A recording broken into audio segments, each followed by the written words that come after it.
నిత్యం వందలాది మంది పేషెంట్లతో రద్దీగా ఉండే భద్రాద్రి కొత్తగూడెం జిల్లా మణుగూరు ప్రభుత్వ ఏరియా ఆసుపత్రిలో నిర్లక్ష్యం పరాకాష్ఠకు చేరింది. రోగుల ప్రాణాలు కాపాడాల్సిన ఆసుపత్రి సిబ్బంది వారి ప్రాణాలతో చెలగాటమాడుతున్నారన్న ఆరోపణలు తీవ్ర కలకలం రేపుతున్నాయి. పాత మణుగూరు, రాజుపేట, దాని పరిసర ప్రాంతాల నుంచి వైరల్ ఫీవర్ తో చికిత్స కోసం వచ్చిన 5గురికి పైగా పేషెంట్లకు ఎక్స్పైరీ డేట్ దాటిన సెలైన్ బాటిళ్లను ఎక్కించడం పట్ల బాధితులు, వారి బంధువులు తీవ్ర భయాందోళన వ్యక్తం చేస్తున్నారు. వైద్యం అందించేటప్పుడు కనీసం సెలైన్ బాటిల్ పై ఉన్న ఎక్స్పైరీ డేట్ కూడా చెక్ చేయకుండా నర్సులు, ఏఎన్ఎంలు నిర్లక్ష్యంగా వ్యవహరించడంపై ఇప్పుడు తీవ్ర విమర్శలు వస్తూ ఉన్నాయి. ఇదేంటి అని అడిగినందుకు రోగులు, వారి బంధువులతో ఆసుపత్రి సిబ్బంది అమర్యాదగా ప్రవర్తిస్తున్నారని బాధితులు ఆవేదన వ్యక్తం చేస్తున్నారు. అయితే ఇది నిజంగా పొరపాటా లేకపోతే నిర్లక్ష్యమా?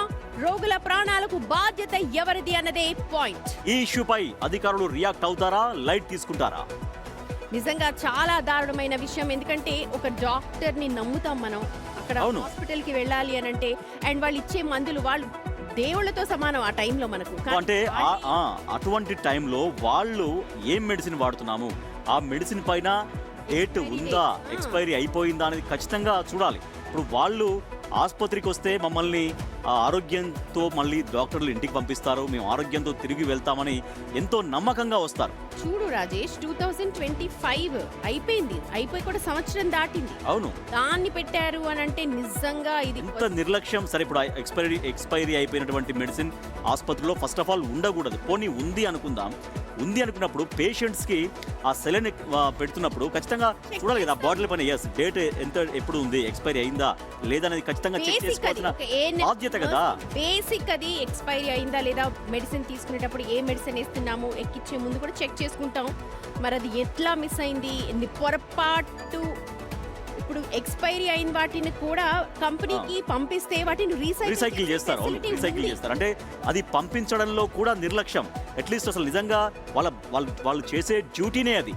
ఈ మెడిసిన్ ఉందా, డేట్ అయిపోయిందా, ఎక్స్పైరీ అయిందా, ఎక్స్పైరీ అయితే ఏం చేయాలి, వెంటనే కంపెనీ వాళ్ళకి అది దూరమైన హాస్పిటల్స్ అనుకుందాం. కానీ ఇంత సంవత్సరం అయిపోయినా దాన్ని ఎందుకు వాళ్ళు అలా స్టాక్ పెట్టుకున్నారు, ఎందుకు పంపించలేదు? ఇదంతా కూడా నిర్లక్ష్యంగానే కనిపిస్తుంది మరి ప్రజల జీవితాలతో. సో అంటే కొంతమంది గుర్తించారు, చూశారు, గమనించారు కాబట్టి అడిగిన వాళ్ళపైనే మళ్ళీ చీఫ్ ఫార్మసిస్ట్ దీనికి నిజంగా ప్రధాన బాధ్యత వహించాలి. వాళ్ళు ఎప్పుడు కూడా చెక్ చేసుకుంటూ ఉండాలి. ఫార్మసీలో ఎన్ని మందులు అవైలబుల్ గా ఉన్నాయి, మన దగ్గర ఏ మందులు అవైలబుల్ గా ఉన్నాయి, ఎక్కువగా ఏ మందులు అమ్ముడవుతాయి, ఎక్స్పైరీ అయ్యే ఎంత, ఎక్స్పైరీ అయిపోయినవి ఎక్కడికి పంపించాలి, ఎప్పుడు పంపించాలి అనేది అది ఏదో ఎక్స్ట్రా డ్యూటీ కాదు, వాళ్ళ డ్యూటీనే అది. మన దగ్గర నిజంగా ఏ మెడిసిన్స్ ఉన్నాయి, స్టాక్ ఎంత ఉంది, రెగ్యులర్ గా ఇప్పుడు వచ్చేటువంటి సీజన్ కాబట్టి వైరల్ ఫీవర్స్ ఎక్కువగా వస్తాయి కాబట్టి వైరల్ ఫీవర్స్ కి ఎటువంటి మెడిసిన్ ఉపయోగించాలి, ఆ మెడిసిన్ పైన డేట్ ఉందా లేదని కనీసం చెక్ చేసుకునేటువంటి బాధ్యత. ఇది ఎక్స్ట్రా డ్యూటీ కాదు, వాళ్ళ డ్యూటీ వాళ్ళు సక్రమంగా నిర్వహిస్తే ఇటువంటి రిపీట్ కావు.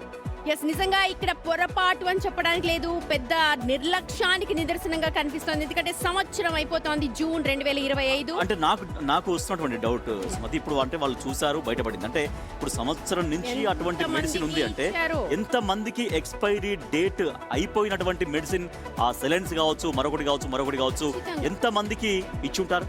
ఇకపై నుంచి పేషెంట్లు కూడా వాళ్ళకి ఇచ్చే మందుని, లేకపోతే వాళ్ళ పక్కనున్న, అంటే పేషెంట్ ఒకవేళ స్పృహలో లేరు, అట్లీస్ట్ వాళ్ళ పక్కనున్న వాళ్ళైనా ఆ ఇస్తున్న మందుని తీసుకొని ఒకసారి చెక్ చేయాల్సిన అవసరం లేదు. ఎందుకంటే వాళ్ళు చెక్ చేయట్లేదు కాబట్టి ఆ బాధ్యతను మనమన్నా తీసుకోవాలి. కానీ ఇది నిజంగా క్వశ్చన్ చేయాల్సిన అంశం.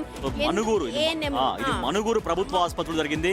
సో మణుగూరు ప్రభుత్వ ఆసుపత్రి సూపరింటెండెంట్ ఎవరైతే ఉంటారో దానికి సంబంధించినటువంటి ఆర్ఎంఓ కావచ్చు, వైద్యాధికారులు ఖచ్చితంగా ఈ ఘటనపైన రెస్పాండ్ కావాలి. ఎందుకంటే ఆ ఎక్స్పైరీ అయిపోయినటువంటి మెడిసిన్ కనుక లోపలికి వెళ్తే అది చాలా వరకు ఎఫెక్ట్ అయ్యే చనిపోయేటువంటి ప్రమాదం కూడా ఉంటుంది. ఎంహెచ్ఓ కూడా దీనికి బాధ్యత వహించాలి, వాళ్ళు ఖచ్చితంగా స్పందించాలి అనే మనం కూడా కోరు.